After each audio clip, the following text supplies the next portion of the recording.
Kidney ট্রান্সপ্লান্টও বাংলাদেশে হচ্ছে, কিন্তু সীমিত আকারে হচ্ছে, অনেক বেশি মাত্রায় হচ্ছে না।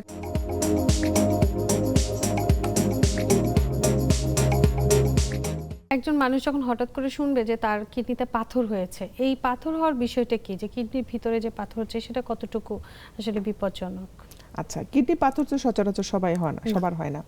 পাথর কেন হয় সেটার একটা কারণ আছে। প্রথম কারণ আমরা আসলে কেউ জানি না কেন হয়, কিন্তু সহজ হিসাব, আপনার শরীরের ভিতরে যদি সলিড প্রোডাক্ট মানে যে লবণগুলা ইউরিনতে বের হয়, সেই লবণগুলার পরিমাণ যদি শরীরে বেশি হয়ে যায় আর সেই পরিমাণ আপনি পানি না খান, রিলেটিভ ডিহাইড্রেশন হয়, এটা দিনের পর দিন ঘটতে থাকে, তাহলে এরকম হতে পারে। যেমন মিডল ইস্ট কান্ট্রি বা বাংলাদেশের মতো দক্ষিণাঞ্চলের যারা কক্সবাজার, টেকনাফ, তারপরে লোয়ার বেল্টের যে ভোলা, যারা খুব রোদের মধ্যে কাজ করে, চরাঞ্চলে কাজ করে, অনেক বাইরে থাকে, পানি কম খায় এবং ওখানকার পানিও লবণাক্ত, তাদের খাবারের যে প্রোডাক্টগুলো খান, ওনারা শুটকি খান, ওখানকার সবজি সবখানে লবণাক্ত, তাহলে লবণ যদি শরীরে বেশি থাকে, আপনি সেই তুলনায় পানি কম খান, তাহলে আপনার হতে পারে।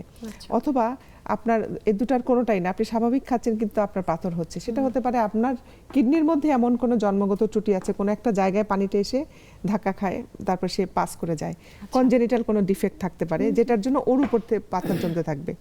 সেক্ষেত্রে যেমন ঝর্ণার পানি উপর থেকে যখন পড়ে, পাথর কোথায় হয়? যেখানে পানিটা আঘাত পায়।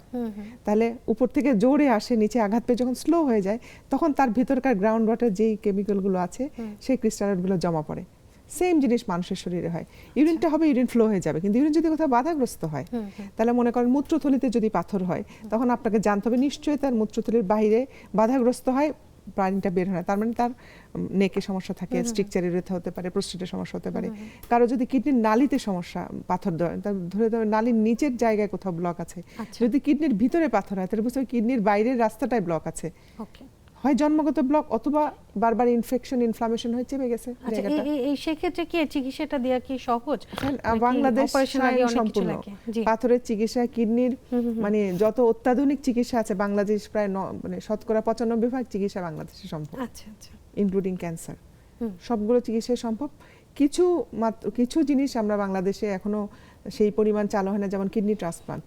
কিডনি ট্রান্সপ্লান্টও বাংলাদেশে হচ্ছে, কিন্তু সীমিত আকারে হচ্ছে, অনেক বেশি মাত্রায় হচ্ছে না, কারণ ট্রান্সপ্লান্টের এখানে একটা অনেকগুলো জটিলতা আছে। এখানে মনে করেন যারা কিডনি দিবেন, ডোনেশন দেওয়ার এই প্রক্রিয়াটা অনেক জটিল, এবং এর জন্য যে আইন তৈরি হয়েছে, সম্পূর্ণ রিলেটেড ডোনার ছাড়া কিডনি ফলে ট্রান্সপ্লান্টটা এখানে কম হয়, আর আপনার নন রিলেটেড ডোনারটা এখানে নাই বাংলাদেশে। এবং হচ্ছে আপনার উন্নত দেশে ডিসিজ ডোনার, মৃত ব্যক্তির কিডনি সংযোজন, সেটা বাংলাদেশে কিন্তু পপুলার না, এটা এখনো অ্যাকসেপ্ট বেশি দেখা যাচ্ছে।